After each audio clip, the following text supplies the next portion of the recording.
Joining us now is friend of the program, Lucy Burdge. You can hear her on the BetQL app, BetMGM, the host of Bet Slips and Bat Flips, and Back to the Futures with the very own world-famous Brandon Sprague, who gives out wonderful takes on the Clippers and Mavs playoff series. Hey, and everybody move on. Everybody loves him for his good takes on the NBA playoffs. At Lucille Burdge on Twitter, and she's joining us on YouTube. We can't see each other, but thank you for doing that, Lucy. Our audience appreciates it. My co-host is an idiot and doesn't think Bill Belichick knows how to coach football anymore. Wow. Why is he wrong?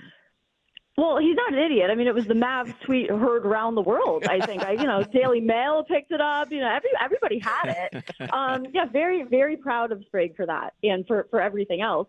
The Belichick thing is this is disappointing. And this is a betrayal on levels no one has ever seen. Robert Kraft absolutely railroaded this poor guy who gave him levels of success that Robert Kraft could never even have imagined. And then Belichick, then he dismisses Belichick, and then he says, you know what, anyone else who wants to hire him, don't trust this guy. This guy who I worked with for decades, for a lifetime, don't trust him. Don't work with him. I don't want you guys to have the success that I had. So, don't hire this guy.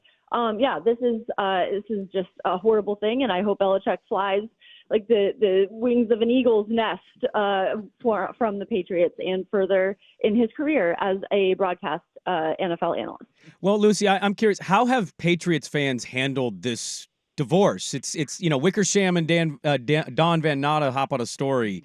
You're going to be nervous. You're like, oh, no, they're going to find out things that nobody has ever found out before. And we read this, and it seems that Kraft railroaded him with Atlanta, and it caught Belichick by surprise. He only wants to coach like a handful of teams. Belichick might want revenge on Kraft by coaching the Cowboys if they fail next year.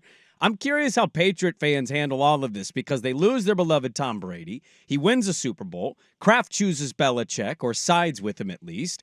That doesn't work out. How have Boston sports fans handled the constant reporting of Brady, Belichick hate each other, now Robert Kraft, Belichick hate each other, after having like 16 years of established success and 6 Super Bowl trophies? How have the Boston sports fans handled this? Yes, well, Boston sports fans handle things very well, very calmly, with a lot of reason and tact. So definitely the same as usual. I think what happens is you take sides and you really stand firm in the side that you are on, whether you are on Bill's side or Brady's side. And now you kind of have to pick between Kraft and Bill. And do you think that Kraft did Bill dirty, or do you not like Belichick, and do you think that Kraft made the right decision? So I think it depends on which side you are on, but I think fans have handled this with a lot of there's anger, I think, in how maybe Belichick was treated, which that fact that he was fired, and then there are the people that are like, well, he should have been. It's been long enough. The season they had last year was historically bad. Belichick is a dink. We don't want him here anymore. The time has come for the team to be refreshed and maybe a new coach come in. And I think there's a lot of confusion because we don't know what this team is going to look like. The draft is going to speak volumes about the future of this team, I think. And I think fans are confused right now and worried about this team for this season and how the team will do. But fans are handling this with a lot of very reasonable emotions, I think. Yeah. But fans, I think with Belichick, though, I think it depends really where you stand. If you don't like Belichick, then you are on Robert Kraft's side. But if you are with Belichick, which I am Team Bill now, because this is disgusting what Robert Kraft did to him. So I am Team Bill Belichick, and I hope he has the best year of his entire life this year, doing whatever he's going to do, broadcasting with Peyton Manning. I think he's going to do a great job, and I hope he shows Robert Kraft, like, no, I'm better than you now. Yeah, and Robert Kraft has, the Patriots are going to have a really tough season.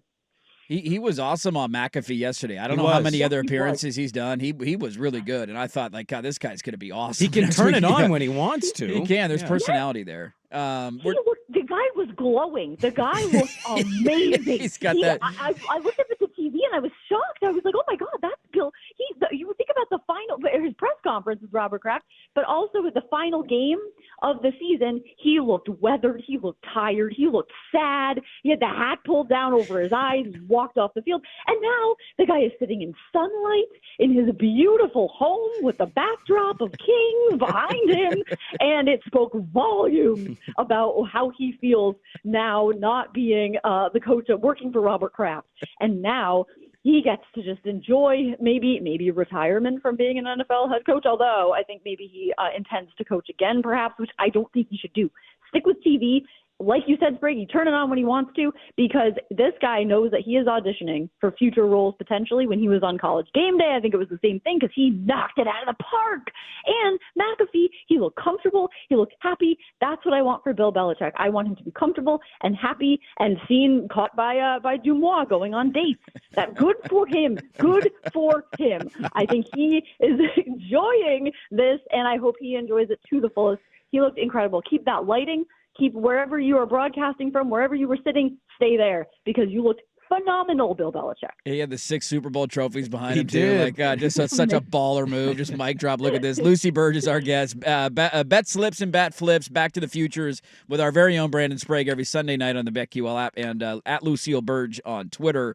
Let me ask you, you mentioned the draft. Like, they're in a really weird spot. If I'm looking at them, I'm not a Pats fan. I would say, why in the world would you draft somebody there? Like, you got a lot of holes you got to plug. Trade out. Somebody's desperate for a quarterback.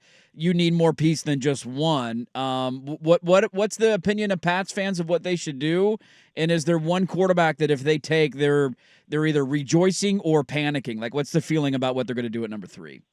Yes. Well, my feeling is different from, I think, everybody else. Well, maybe not everybody else, but the opinion now is do not take J.J. McCarthy. I had this weird feeling at one point. It just popped in my head, like they're going to take J.J. McCarthy for some reason. But Drake May is favored to go number 3. But I know Sprague is going to be like, oh, here we go. But I think this is what I think they should do. Take Marvin Harrison Jr. and then keep Jacoby Brissett at quarterback until potentially does Tom Brady return to the NFL? Because the way he was talking, come on. No, the way he is talking, he is serious. He will come back to football if he is called. If the Patriots, if Robert Kraft is like, hey, we need some good PR. We need a quarterback. We need a veteran quarterback who has now retired twice. So you can't get any more veteran than that. And he can come back and save this team from themselves and play maybe 1 or 2 more years. He's faster now. He's faster now than he was at the Combine in 2000. His hairline is better now than it was. He looks almost younger than he did then in many ways. I think it would be prudent for the Patriots to plan for maybe keeping that door open halfway through the season or so. And with draft Marvin Harrison Jr., don't draft a quarterback. Okay, let me ask you this. We'll let you go on this one, Lucy. We talked earlier about sports fan bases. That was such out of left field answer. I loved it. Well, that was perfect. Out of the box thinking. Actually, I think she's on to, if Brady did come back for 1 more year to just make damage control good and PR good, it's something that would definitely resonate, I think. We talked about sports fans earlier because in Portland, and I think I've told you and Zach this on the show, like, Portland sometimes is a little like, hey, we can't trade our 10th guy off the bench. He's too good. We don't want to lose him. We're all in on everything, even if we're not a very good team. East Coast tends to be a little more aggressive or demanding. Mm-hmm. Could you, as quickly as possible, tell us what is the difference between a Philly sports fan and a Boston sports fan?